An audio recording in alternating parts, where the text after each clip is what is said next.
Hello friends, రేపు రాబోయే complete episode ఇప్పుడు వీడియోలో చూస్తారు. వీడియోలోకి వెళ్ళిపోతే కాంచన సీరియస్గా ఇలా అంటూ ఉంటుంది, మీకు అందరికీ బుర్రలు మతిపోయాయా ఏంటి అని సీరియస్గా అరవటంతో, ఏంటి ఎందుకు అలా మాట్లాడుతున్నావు అని గీత గట్టిగా అరుస్తుంది.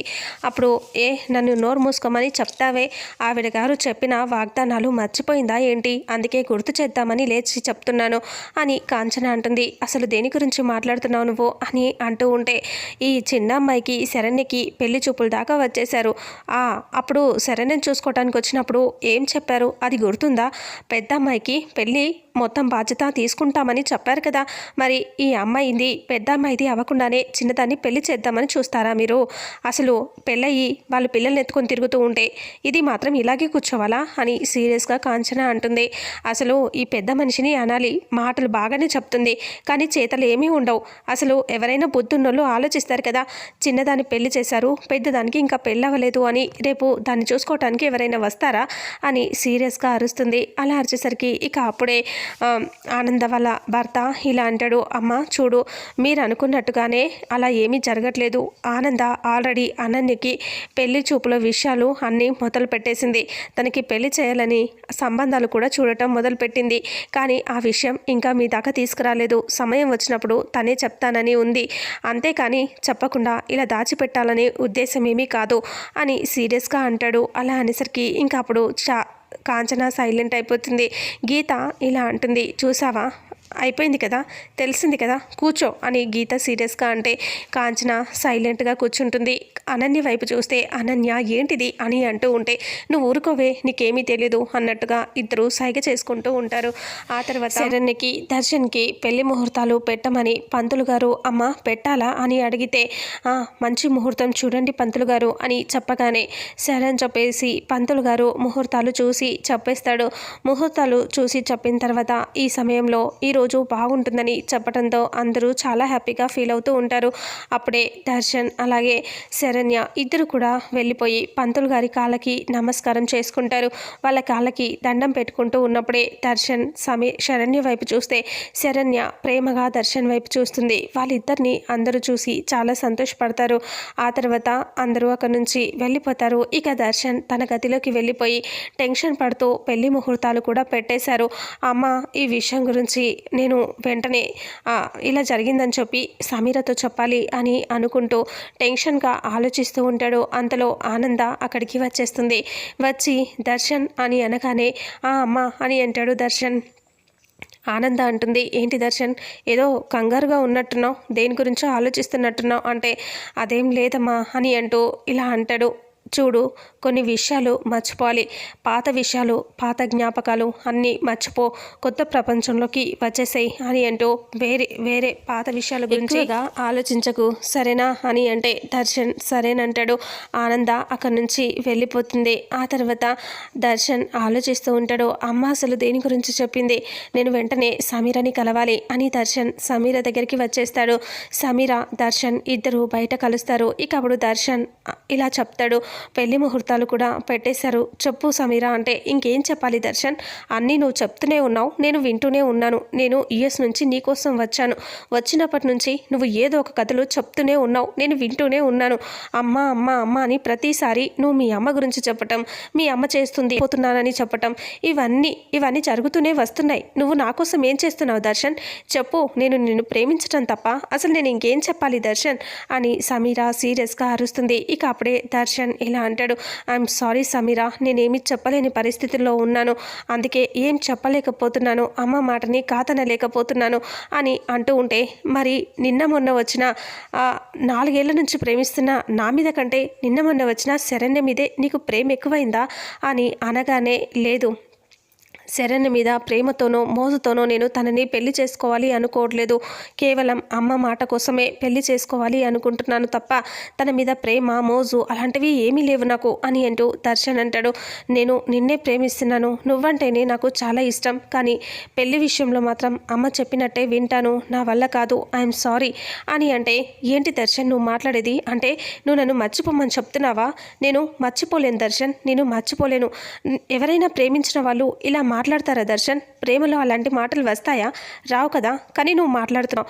నేను మాత్రం ఏమైనా మాట్లాడతాను అంటే వద్దు అని చెప్తావు. నేను చచ్చిపోతాను అంటే చావనివ్వవు. నన్ను ఎలా చావమంటావు దర్శన్ అని సమీర సీరియస్గా అరుస్తుంది. ఇంకా ఏది ఏమైనా నువ్వు ఎలా అర్థం చేసుకున్నా నేను మాత్రం నిన్ను మోసం చేయట్లేదు. కానీ నీ ప్రేమని నేను మర్చిపోలేను.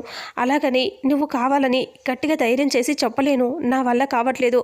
I'm sorry Sameera, I love you అని చెప్పి వెళ్ళిపోతాడు దర్శన్. కారెక్కి వెళ్ళిపోయేసరికి సమీర చాలా బాధగా దర్శన్ దర్శన్ అని అరుస్తూ అక్కడే నిలబడి ఉంటుంది. వెనక నుంచి భుజం మీద చెయ్యి వేసి ప్రీతి చూసి నవ్వుతూ వస్తుంది. ఇక సమీర అలా చూస్తూ ఉంటుంది.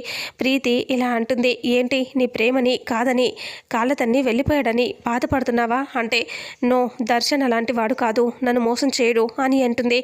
అంటే మరి వాళ్ళ అమ్మ వల్ల కదా ఇదంతా సమస్య అని అంటే, అవును దర్శన్ ఎప్పటికీ తప్పు చేయడు, వాళ్ళ అమ్మ వల్లే ఇలా జరుగుతుంది అని చెప్పగానే, ఓ అవును అంతా చేసేది ఆనంద భైరవే కదా. అసలు నన్ను కూడా రోహిత్కి ప్రేమించి పెళ్లి చేసుకున్నాను, నన్ను ఇంట్లోకి రానివ్వలేదు, కుటుంబం కుటుంబం అని చెప్పి ఎచ్చులగిపోతుంది. నువ్వు నాతో చేతులు కలుపు, నేను నీ ప్రేమని అలాగే నీకు పెళ్ళయ్యేలా చేస్తాను, నీ ప్రేమని గెలిపిస్తాను అని అంటూ ప్రీతి అంటుంది. అప్పుడే సమీర అలా చూస్తూ ఉంటుంది. ఇంకా ఏంటి ఆలోచిస్తున్నావు? నేను ఎలాగైతే రోహిత్ని పెళ్లి చేసుకున్నానో దర్శన్ని నీకు దక్కేలా చేస్తాను, అది నీకు వద్దా అని అంటే, దర్శన్ కావాలి నాకు అని సమీర అంటే, అయితే నాతో చేతులు కలుపు, నా మీద నమ్మకం ఉంటే చేతులు కలుపు అని ప్రీతి అంటూ ఇలా షేక్ హ్యాండ్ ఇస్తుంది. ఇక అప్పుడే తను కూడా షేక్ హ్యాండ్ ఇస్తుంది. ఇద్దరు అలా చూసుకొని నవ్వుకుంటారు. నన్ను నమ్ము, నువ్వు నేను ఇద్దరం కలిసి ఆ ఇంట్లో పాదం పెట్టి కుడికాలు మోపి ఎడమకాలుతో ఆనంద భైరవి తల మీద నొక్కితే పాతాళానికి పోతుంది అని ఇద్దరు అనుకుని నవ్వుకుంటూ ఉంటారు. ఆ తర్వాత శరణ్య ఇంటి దగ్గర కూర్చుని ఉంటుంది. ఇక పూల మొక్క దగ్గర కూర్చుని ఆలోచిస్తూ ఉంటుంది. ఇక చెట్టుని ముందు పెట్టుకొని ఇలా అంటూ ఉంటుంది, ఏంటి దర్శన్, ఏంటి నువ్వు అసలు ఏం మాట్లాడవేంటి అని అంటూ ఉంటుంది. ఇక వెనుక నుంచి అనన్య అలా వెళ్ళబోయి అక్కడే ఆగిపోయి, ఏంటి పూల మొక్కతో మాట్లాడుతూ దర్శన్ అంటుంది అని అనుకుంటూ అక్కడే నిలబడి డోర్ దగ్గర నిలబడి అనన్య చూస్తూ ఉంటుంది. అంతలో శరణ్య ఇలా అంటుంది, ప్రపంచంలోనే అందమైన పేరు దర్శన్ అని నేను నీకు పెట్టాను, నువ్వు నాకు పువ్వులు ఇవ్వాలి కదా. ఏంటి ఇంతకుముందు బాగా పువ్వులు కాచేవి, ఇప్పుడు ఒక్క పువ్వు ఇవ్వమంటే ఇవ్వట్లేదేంటి నువ్వు? నా మీద ప్రేమ లేదా నీకు? చూడు నేను నీకు ఎంత ప్రేమతో రోజు నీళ్లు పోస్తున్నానో, నువ్వు ఒక పూల మొక్క పువ్వు ఇవ్వాలని నీకు అనిపించట్లేదా దర్శన్? ఎందుకు ఇలా చేస్తున్నావు దర్శన్? నేనంటే నీకు నచ్చట్లేదా దర్శన్ అని అంటూ ఇంకా అనన్య అలా శరణ్య చెట్టుతో మాట్లాడుతూ ఉంటే వెనక నుంచి అనన్య చూసి నవ్వుకుంటూ ఉంటుంది. ఇక అప్పుడే శరణ్య ఇలా అంటూ ఉంటుంది, నేను నిన్ను చాలా ప్రేమిస్తున్నాను దర్శన్, నువ్వంటే నాకు చాలా ఇష్టం దర్శన్ అని అంటూ ఉంటుంది. నా ప్రేమ నా కళ్ళల్లో కనిపించట్లేదా? ఒక పువ్వు ఇవ్వచ్చు కదా, ఒక పువ్వు ఇవ్వు ప్లీజ్ అని అంటూ అడుగుతూ ఉంటుంది మొక్కని. ఇక వెంటనే పైకి లేచి ఆ మొక్కని గట్టిగా హక్ చేసుకొని ఒక ముద్దు పెట్టుకుంటుంది శరణ్య. అనన్య ఇంకొకటి ఇవ్వు అని అంటుంది. ఏంటి నీకు మాటలు కూడా వచ్చా అని పూల మొక్కని అంటుంది. వచ్చు, ఇంకొక ముద్దు ఇవ్వు అని అంటూ మళ్ళీ అనేసరికి వెనక్కి తిరిగి చూస్తుంది శరణ్య. అనన్య నవ్వుతూ చూస్తుంది. ఏంటే పూల మొక్కనే దర్శన్ అనుకొని ముద్దు పెట్టుకుంటున్నావా? నువ్వు ఇలా ముద్దు పెట్టుకోవటం ఏంటే అని అంటుంది అనన్య. అప్పుడు శరణ్య పడుతూ అటు ఇటు చూస్తూ ఉంటుంది. ఏంటి చెప్పు, మీ దర్శన్ అని హక్ చేసుకొని ముద్దు పెట్టుకుంటున్నావా అంటే, పో అక్క అనేసి శరణ్య పరిగెత్తుకొని పైకి లోపలికి వెళ్ళిపోతుంది. అనన్య అంటుంది గట్టిగా అరుస్తూ, దర్శన్ని డైరెక్ట్గా ముద్దు పెట్టుకోవచ్చు కదే, దర్శన్ని గట్టిగా హక్ చేసుకోవచ్చు కదే అని అంటూ నవ్వుతూ ఉంటుంది. ఆ తర్వాత ఇక ఇంటి దగ్గర ప్రీతి సీరియస్గా ఆలోచిస్తూ అటు ఇటు తిరుగుతూ ఉంటుంది. ఎలాగైనా సరే ఆనంద భైరవిని ఏదో ఒకటి చేసి నాశనం చేయాలి, నేను ఆ ఇంట్లోకి వెళ్తే నన్ను ఎలా అవమానించింది అని పాతవి గుర్తు తెచ్చుకుంటుంది. నువ్వు రోహిత్ని ప్రేమించావా లేదా ఆస్తిని చూసి ప్రేమించావా, ఆస్తి కోసమే ఇలా వల్లో వేసుకున్నావా అని ఆనంద తిట్టిన మాటలు అన్నీ గుర్తు తెచ్చుకుంటూ మీ కుటుంబాన్ని నాశనం చేస్తాను, ఏం చేస్తానో చూడు అని ప్రీతి సీరియస్గా ఆలోచిస్తూ ఉంటుంది. అంతలో రోహిత్ ఫుల్గా తాగి అక్కడికి వచ్చేస్తాడు. రోహిత్ తాగి రావడంతో ప్రీతి చూసి, రోహిత్ ఏంటి నువ్వు తాగొచ్చావా అంటే, తాగొచ్చు, తాగకూడదా, నీవులే కదే నేను ఈరోజు ఇలా తయారయ్యాను, నా కుటుంబాన్ని మా పిన్నిని అందరినీ దూరం చేసావు కదే, నువ్వు ఎప్పటికైనా మారుతావు అని అనుకున్నాను అంటే, రోహిత్ ప్లీజ్ రోహిత్ నువ్వు ఇలా తాకూడదు, ఇలా చేయకూడదు అంటే, నువ్వు పెద్ద పతిత్తు మరి నువ్వు చెప్తావు నాకు అని రోహిత్ అంటాడు. ఇంకా ఇలా అంటాడు, మా కుటుంబానికి నేను దగ్గర అవుతాను, ఏదో ఒక రోజు నువ్వు మారకపోతావా, నేను నా కుటుంబంతో కలవకపోతానా అనుకున్నాను, కానీ నువ్వు ఏం చేస్తున్నావే, అసలు మొత్తం దారుణాలు చేసేస్తున్నావు, నా కుటుంబానికి మొత్తం నన్ను దూరం చేసేసావు కదే, నా పిన్ని కాళ్ళ మీద పడి నేను ఏడవాలనిపిస్తుంది నాకు, నువ్వు నన్ను వాళ్ళ నుంచి దూరం చేశావు, నువ్వు చాలా మోసం చేశావు, వాళ్ళు చెప్పినట్టే చేస్తున్నావని రోహిత్ బాధతో అలా తిట్టి అలా సోఫాలో పడిపోతే ప్రీతి నవ్వుకుంటూ ఉంటుంది. తాగి పడిపోతే నేను బాధపడతాను అనుకుంటున్నావా రోహిత్, నేను బాధపడను, నువ్వు తాగి ఇలాగే నిస్సహాయంగా ఉండాలి, నువ్వు చేతవాణి కానిలాగా ఉంటే నేను మాత్రం మీ ఆనంద భైరవిని నాశనం చేయటానికి, ఆ కుటుంబం నాశనం చేయటానికే ఉంటాను అని ప్రీతి ఆలోచిస్తూ ఉంటుంది. ఇక విశ్వనాథం బయట అటు ఇటు తిరుగుతూ ఆలోచిస్తూ ఉంటాడు. కాంచన శరణ్యని ఎందుకు తీసుకెళ్ళిందా అనేసి. గీత వచ్చి ఏంటండి అంత సీరియస్గా ఆలోచిస్తున్నారు అంటే, నిన్న జరిగిన దానికి అసలు కాంచన శరణ్యని కాదు తీసుకెళ్ళాలి అనుకున్నది, అనన్యని అని అంటే, అదేంటండి మీరు అలా చెప్తారు అని అంటూ గీత అంటే, అవును శరణ్యని తీసుకెళ్లాల్సిన అవసరం తనకి లేదు, అనన్యని తీసుకెళ్ళాలి అనుకుంది, కానీ అనన్యని కాకుండా శరణ్యని తీసుకెళ్ళింది అంటే ఎందుకు అలా చేసింది అని గీత అడిగితే ఇంకా విశ్వనాథం చెప్పబోతూ ఉంటాడు. ఇంతటితో రేపు రాబోయే ఎపిసోడ్ ఎండ్ అవుతుంది. మరుసటి ఎపిసోడ్లో ఏం జరుగుతుందో తెలుసుకుందాం.